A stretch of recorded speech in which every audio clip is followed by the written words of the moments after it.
Hello, everyone. Thanks for watching this Make Me Smart video. Hey, do us a favor and hit that subscribe button down below. My son told me I have to stop saying smash that like button. Really? So just go ahead and subscribe and you'll never miss an episode. Oh, Okay, thank you. My God. That was Please a plaintive cry if ever I have heard one from one Miss Molly Wood. Hey, I've crossed over. everybody, I'm Kai Risdall. And I'm Molly Wood. She's old. Welcome to Make Me Smart, everybody, our Tech, please. podcast about tech, the economy, culture. We learn a ton because, as we like to say, none of us is as smart as all of us. Turns out no one was smart enough to keep me from becoming an old. It just happens. Man. Anyway, hopefully that's in the bonus content. It'll be explained Are later. you wearing Today, reading glasses, by the way? I am. Oh, are you? I'm really sorry. I didn't know. You Go ahead. monster. All right. I'm in a weakened condition. Oh, my God. My son informed me that I say LOL wrong and I'm old. And then Meghan McCarty Carino, who is otherwise Yes. very lovely and who we're going to Yes. talk to in a minute, confirmed that this is apparently correct. You aren't old. So I'm just giving up on life right now. Anyway, should we get to why Meghan McCarty Carino is in the studio here with me in Los Angeles? Let's do that. Meghan, oh, you guys are hanging out. Yes. Is in the studio because today we are going to talk about this thing that we talk around and about and through all the time, which is the future of work, specifically the gig economy and how the law is attempting to catch up to it. The law, actually, here in California, being this new thing that just got signed like the other day, right? Yeah, like last week. AB 5 is what it's called, Assembly Bill 5, which, among many other things, goes to Uber and Lyft drivers and other contract workers in this economy and obliges, to some degree, companies to change their status from contractors to actual employees with all that entails, giving them protections. Right. And it's all part and parcel of this sort of larger conversation, which is what is work supposed to look like and how do workers get protections when increasingly lots of them are either choosing or being forced to take these kind of independent contractor gigs. Who that applies to, because we tend to only think of it in terms of these rideshare companies, who, by the way, Uber is actually just trying to say, good luck with that new law. We're not going to do it. We're not going to reclassify our workers because our core business is not providing rides, which maybe we'll talk about in a minute. But it also, plenty of critics are arguing that this misses the mark, AB 5. With all of that as prologue, Meghan McCarty Carino is here. She's our workplace culture correspondent at Marketplace, does this kind of stuff for us. And we've been looking for a way for like months to have her on because she's awesome. And here she is. So first of all, thanks for coming in. Hey, thanks for having me. And let us start with how define as broadly as you can gig economy workers, right? Man. Yeah. Define Take all the time you need to the podcast. gig economy. I think We love a definition. this is where it is so hard to kind of sort through all of these issues because I think there's such a broad spectrum of things that we think of as the gig economy these days when we talk about gig work. Sometimes we're talking about independent contractors. I think kind of the classic, gig work we think of where the term probably, originates is music gigs, gigs that people were doing, artists or, things that are kind of one-off things that they do. You go play at a club, you go, do your art somewhere, whatever. It's a one-time thing. It's a gig. You're not an employee. You're not going clocking in somewhere. Of course, it's come to be known and associated most strongly with people like Uber drivers, Lyft drivers, TaskRabbit, DoorDash, all of these kinds of task-based work that people are doing kind of through these tech platforms that have risen up,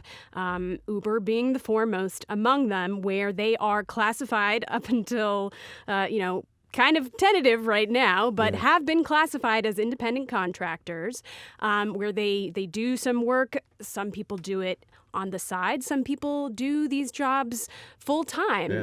We have people driving for Uber full time. We have people who are doing also just jobs that have been contract work for a long time. The trucking industry. There are happy contractors. There are happy contractors, but it also, we should say that at this moment, today, Google contractors in Pittsburgh are voting on whether or not to unionize. And so it seems like, in a way, Uber and Lyft building this business model that depends on these part-time workers or full-time contractors, shone this light, right, on how prevalent the use of contractors are, even in public radio and beyond. Absolutely, yeah. Or where they're So, called, like, let's talk freelancers, about right? sort of that part of it, right? Which is like, how did this intersect with the freelance economy Right. and get people all fired up there? I think how prevalent it is still kind of a big question, honestly. You know, it's very, very visible these days with all of these gig economy companies Right. kind of in our face and making news all the time. But there is some debate about exactly how prevalent it is. I mean, we have reported on the show, you know, that still the vast majority of workers in our economy are full-time employees.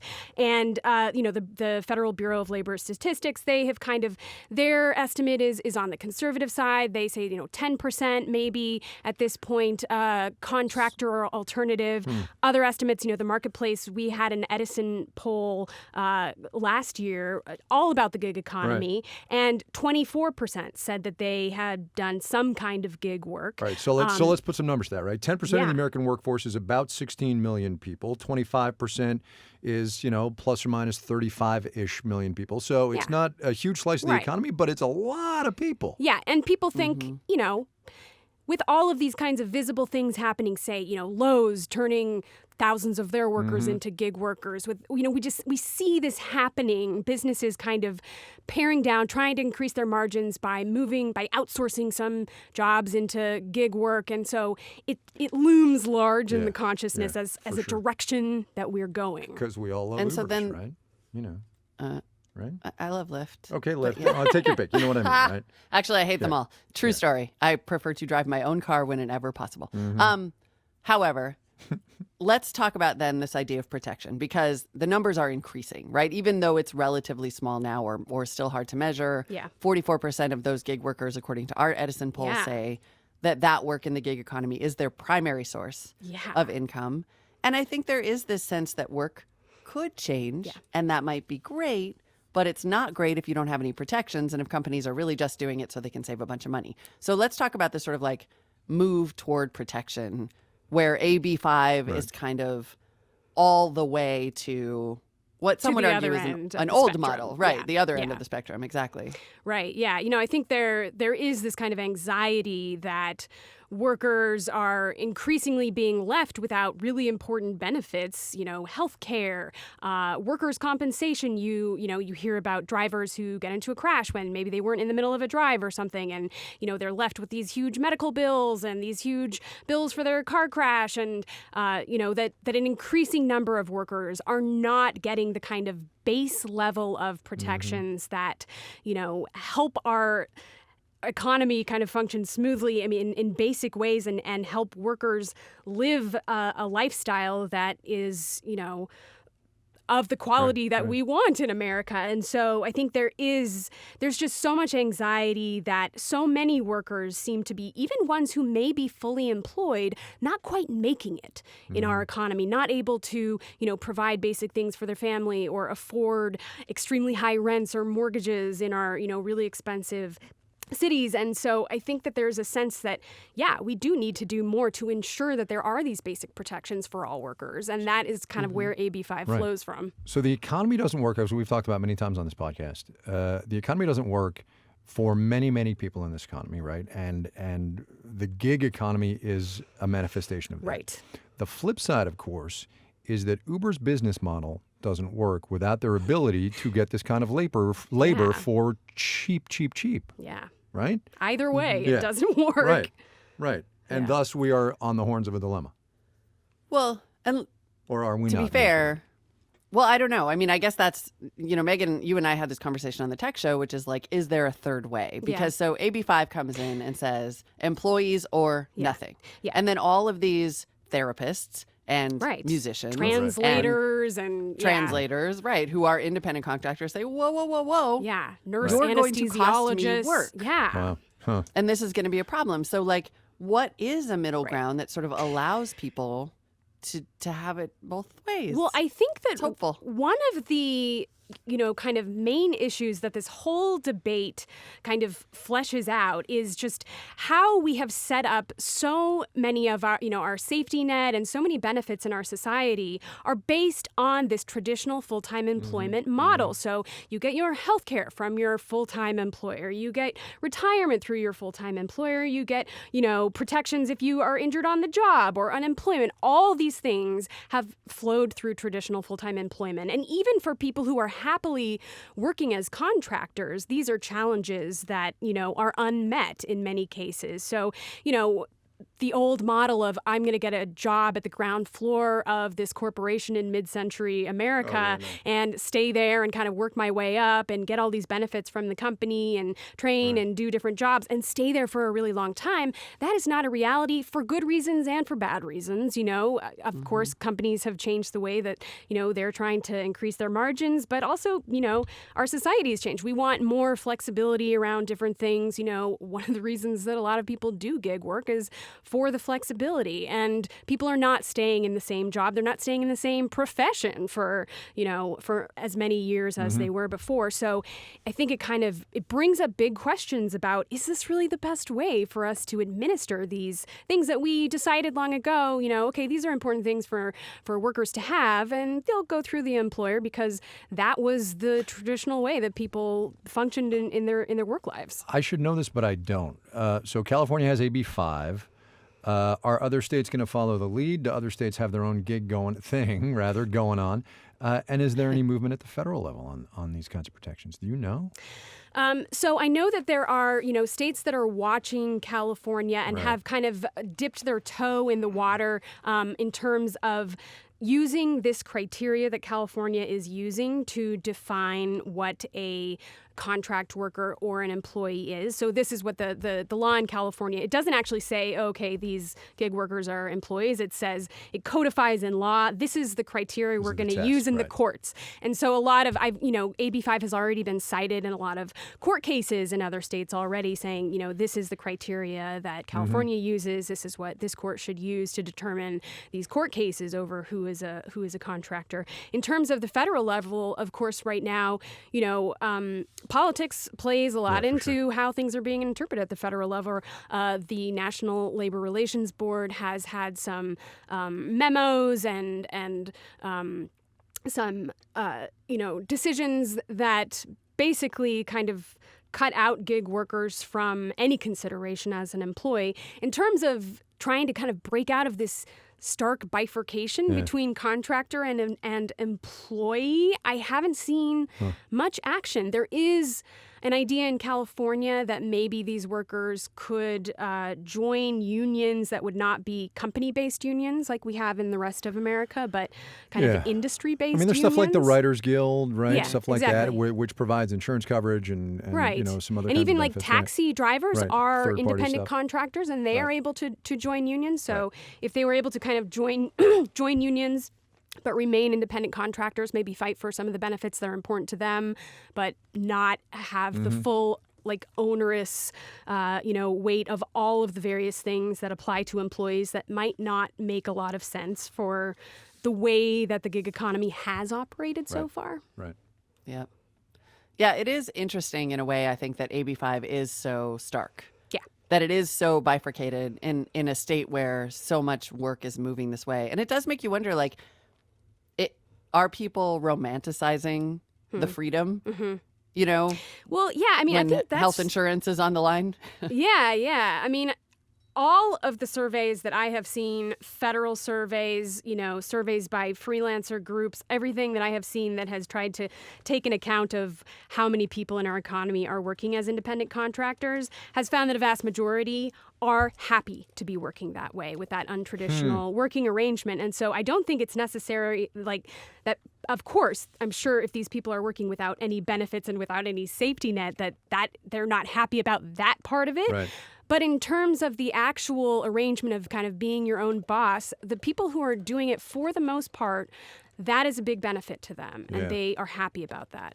Not to get all processy and dismal here, but this is going to wind up in the courts, and I'm going to guess we are years away from any kind of resolution on what the what, right? Yeah, most likely. So it's going to get, Uber's decision to basically defy this rule and say, okay, we're not going to automatically reclassify, basically means, they're waiting for it to kind of wind its way through the courts. And also, they have said, along with Lyft and DoorDash, that they're going to fund some kind of referendum that'll go before California voters to reverse the law. Because direct democracy. Yes. That's always better. That always, adds some time to things that without these things going on, it would go into effect in January 2020.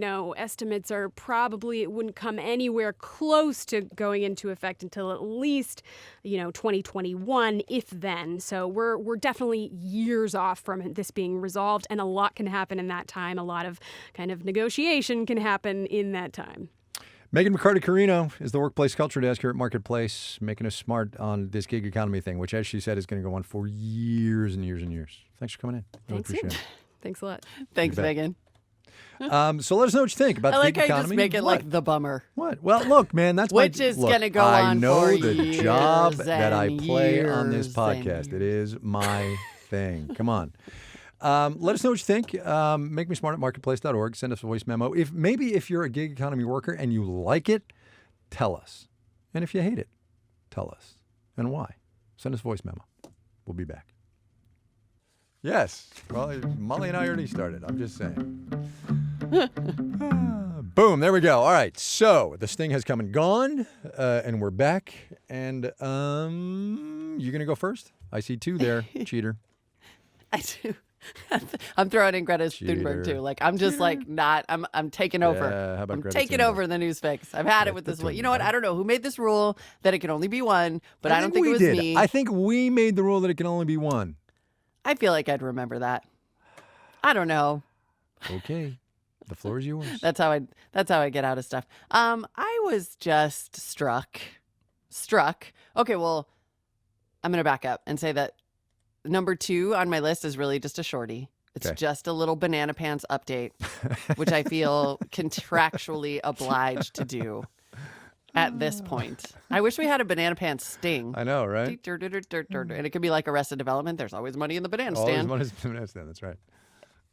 In Banana Pants news today, I feel obliged to share that WeWork CEO Adam Newman is stepping down as CEO of the company. He will become a non-executive chairman of the We company. And the New York Times story about this helpfully does not note whether anything about his voting rights on the that's board will thing. change. Yeah. Because Which I feel like lots is- of voting power. In fact, the key question. But it's a big deal. It's a big, big deal. It is a big deal. And then in other stories related to Yes. companies that have founders with lots and lots of control who would like to control even more, Facebook just bought a startup for between $500 million and $1 billion that will allow you to control computers with your mind. It's called What could Control Labs. possibly go wrong? What could possibly go wrong? So many things are fascinating. One, the technology is fascinating, and it's not dramatically new, but it sounds like this startup has raised a ton of money in venture capital and uses this bracelet to measure neuron activity in your arm Oh my God. to determine what you're Seriously. thinking about, even if you're not actually moving, and then that creates a movement on a digital screen. Okay. So the way that Facebook's head of augmented and virtual reality kind of just like melting down. This is why I wanted to bring this up. I can't even. Come on. It's its man. own kind of Here, banana put pants. this bracelet on. Put this and bracelet step on into my matrix. and control the portal. Exactly. But you have put your finger on exactly what is happening here. Like while we're still futzing around talking about how should we, regulate the chat versus this thing and the social media, like they are playing 15 years in the future to when we all live in their Ready Player One world. Right. And meanwhile, you've got Orrin Hatch, the recently snap. retired from the United States Senate, saying, Mr. Zuckerberg, how does your company make money? I mean, come on, you guys. Jesus. I know we like fundamentally disagree on that though, because I saw a Pew survey the other day that said that still something like 74% of Americans were surprised to discover that Facebook collects information about your interests and uses them to serve you ads. Yes, but Orrin Hatch, while old, was an elected representative of the people of the United States, trying to regulate a company which has profound influence on the society and the global economy, and he doesn't know up from down. I know he's retired. I know I'm speaking ill of a very nice old man, and oh my goodness, but come on. It's like I symptomatic think we here. should call him. Now that he's retired, I think we should call him because I still maintain that I don't think he didn't know. I think he wanted Mark Zuckerberg on the record, not being like, we're building I communities, think you we're are connecting high people. if you believe that. That he was like, we sell ads, that's our business. Yeah, there's Welcome no way to the Orrin world. Hatch knew what he was talking about. I don't Zero know. chance. Let's call him. He's Can retired. one of Why the would he 9 answer people in the phone? control room write that down? Why would he answer the phone? All right, what else you got? Anyway, You said yes, you had 3? Facebook is playing Yeah. far in the future. Yeah. Far in the future. I just wanted to say that I have been doing all this coverage on the climate stuff, and obviously I'm a little steeped in it.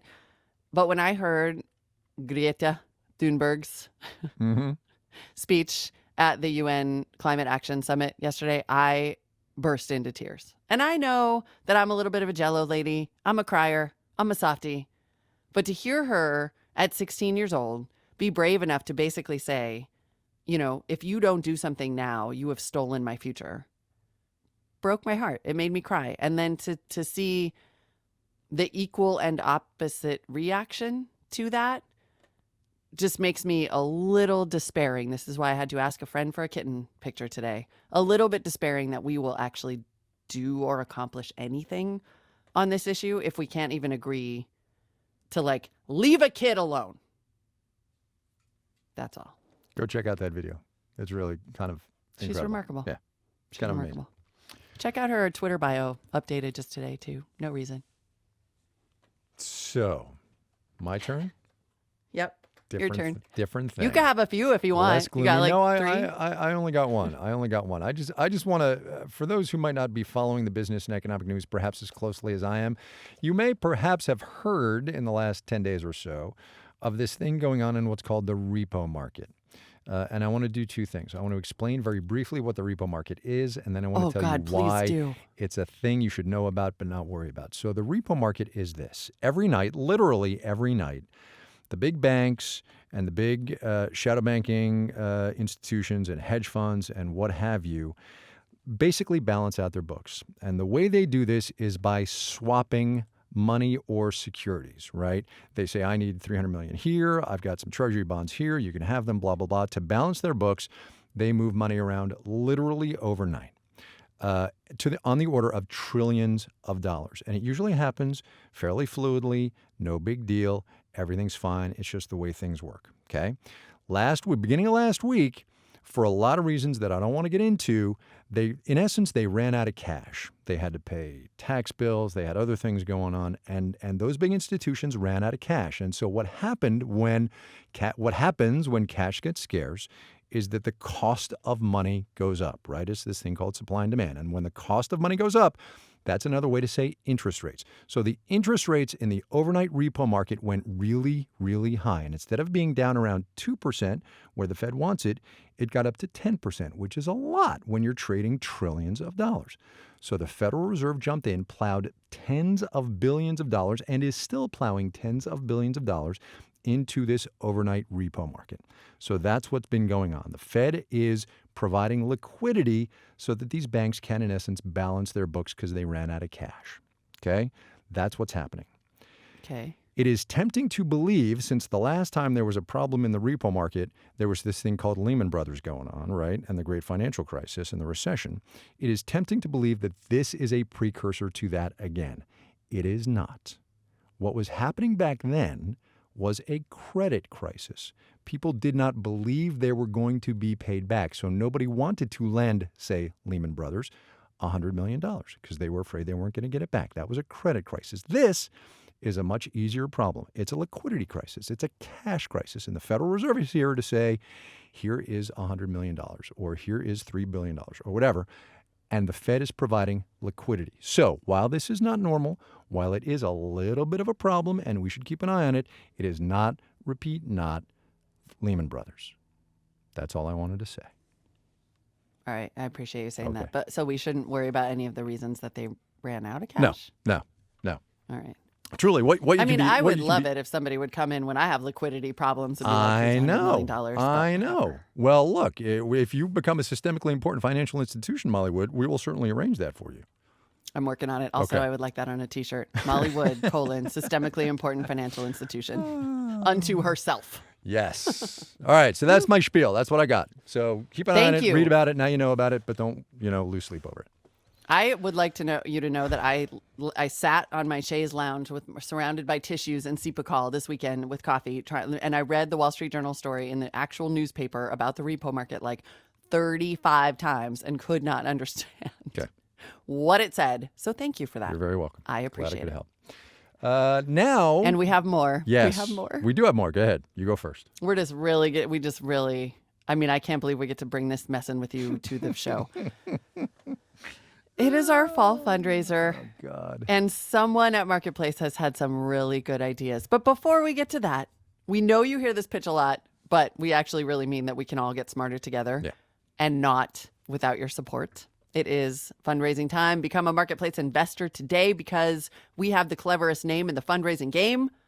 Marketplace.org/donate is where you can invest. You can become a Marketplace investor. And here's the deal. If we raise $50,000 by Thursday, September 26th, right? So that's 2 days from when we're speaking right now.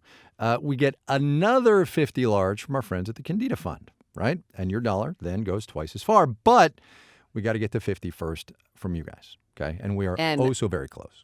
It is my understanding that we are so very close. Like as of this moment or as of tape time, we were $5,000 away. That's like nothing. Come on. And here's the thing. Candida Fund, yay.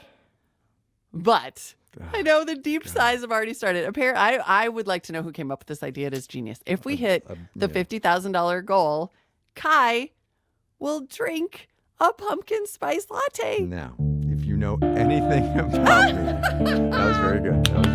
Props to the controller. That was really, really good. If you know anything about me, if you follow me on Twitter, if you have heard me on Marketplace, you know that I loathe pumpkin spice to the depths of my soul. I think it's just an abomination.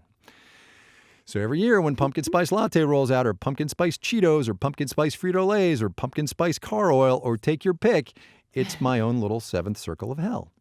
So what happened was the very creative people at whatever department we have here at Marketplace that thinks up diabolical schemes said, hey, what if we go to Kai and say, look, for $50,000, which we could double to $100,000, would you drink a pumpkin spice latte? And me being a team player said, sure, not really thinking that we would ever get there because, come on, that's a lot of money. I know, but come on, $50,000 is a lot of money. You mercenary. Little do you know. Well, I've got a kicker for you after this. But anyway, you go ahead now.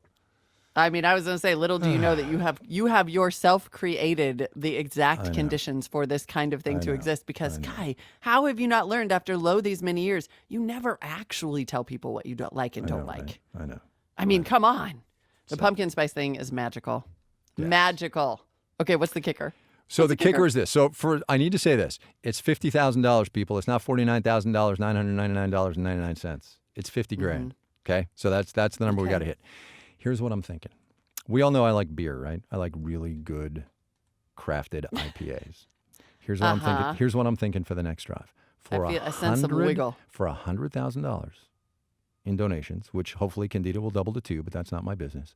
$100,000, I will drink a pumpkin spice beer. Ooh, and that would because that's even more of an abomination. That is. What do I even do with myself? That would crush me. What do I do with myself? That's all I'm saying. That would crush him. Marketplace.org/donate. If you too would like to crush Kai, marketplace.org/donate. All right, we milked that one far enough. Let us move on. Your turn. I'm just waiting. Hi, Kai and Molly. This is Brent in Detroit. This is Rebecca from Baltimore. It was great to hear comments on my question about GDPR. I wanted to put in my vote. I want to discuss a slightly different but maybe related thing. All right, so what we did this week with Meghan McCarty Carino and the whole gig economy thing kind of builds on a show that we did April last, number 109 in your program guide, we're told by Tony Wagner, producer, about the workforce of the future and what it's going to look like and all of that stuff. And so we're going to riff on that for a little while in your comments.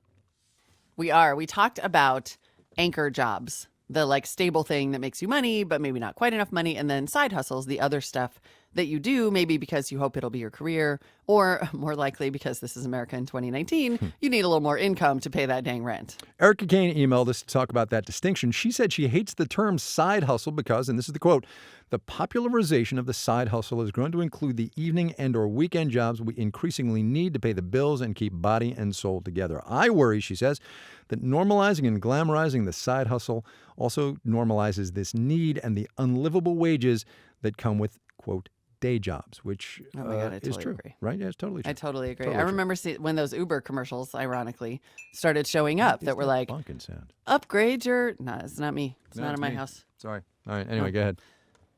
That were like, upgrade your side hustle. And I remember thinking like, that is so mercenary and sad. And then here's the other thing, going back to why I hate rideshare. Yeah. I do not want to be...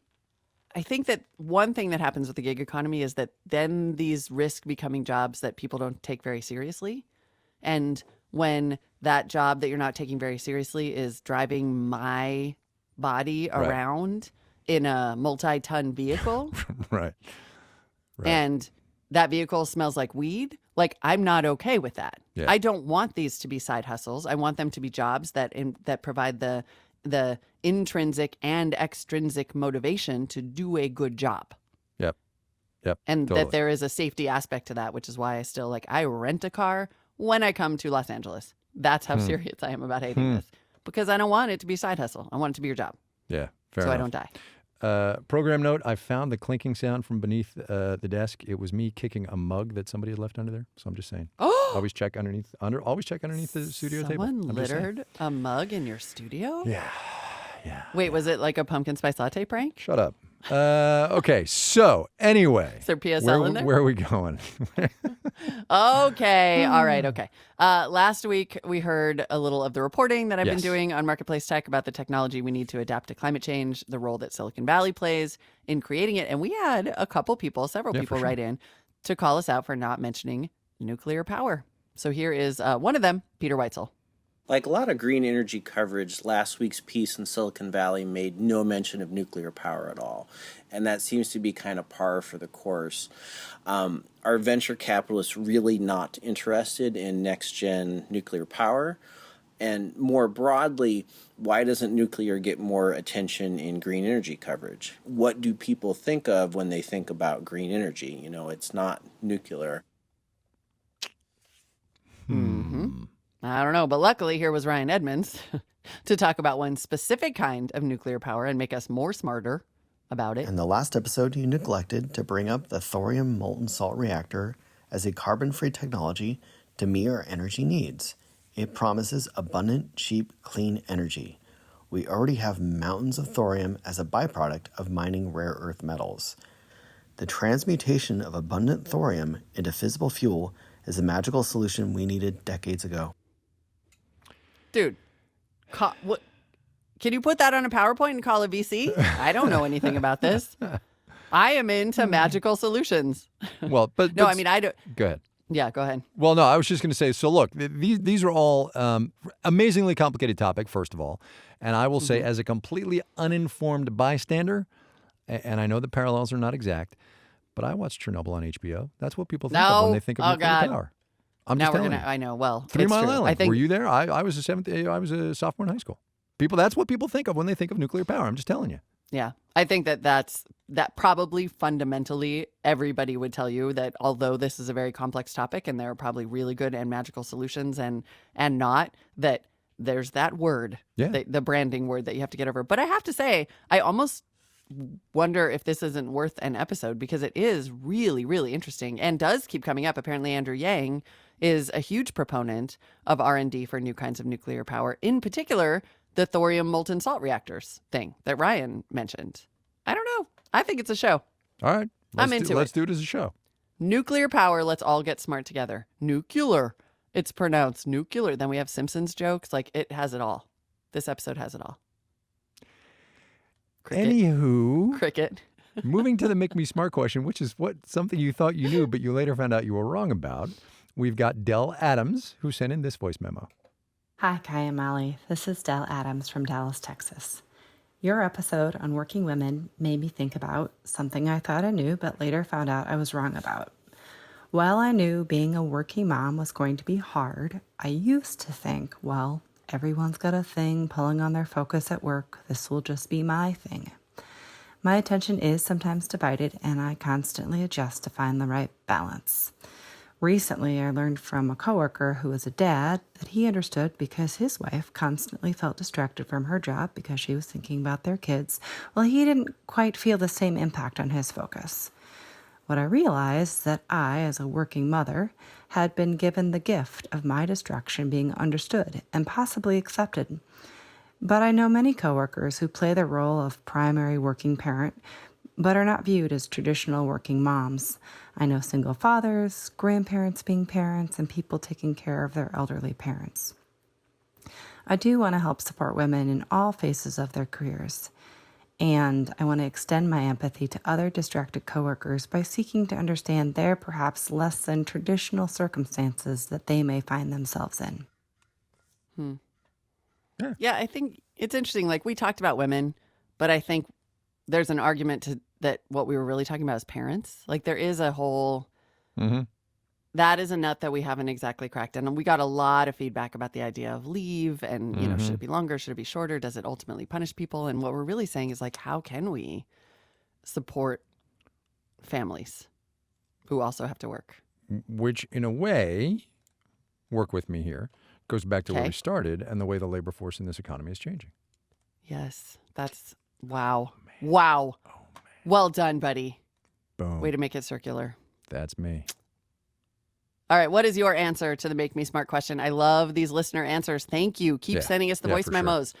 MakeMeSmart@marketplace.org. You are the oil that keeps this engine going. Wait, no, you're the solar that keeps this grid alive. Nuclear. No. wait a Climate minute. week. You're the wind power. You're the nuclear power. Oh, my God. Sorry. You're the thorium molten salt reactor that keeps this show burning bright, but not in a Chernobyl way. We should probably stop. Anyway, so there are a couple of plugs here. Number one is make me drink a pumpkin spice latte, please. Do it. Number two, newsletters. Here's the plug. Subscribe, marketplace.org/newsletters. There's all kinds of great stuff in there. Erica Phillips writes it. She's amazing. And that's where we are, I think, right? Okay. I think yes, so. yes, the music says that's it. where we are. You know, And if the music says it, it must be true. Make Me Smart was produced and directed this week by Tony Wagner. Our senior producer is Eve Tro. We had production oversight from Jody Becker.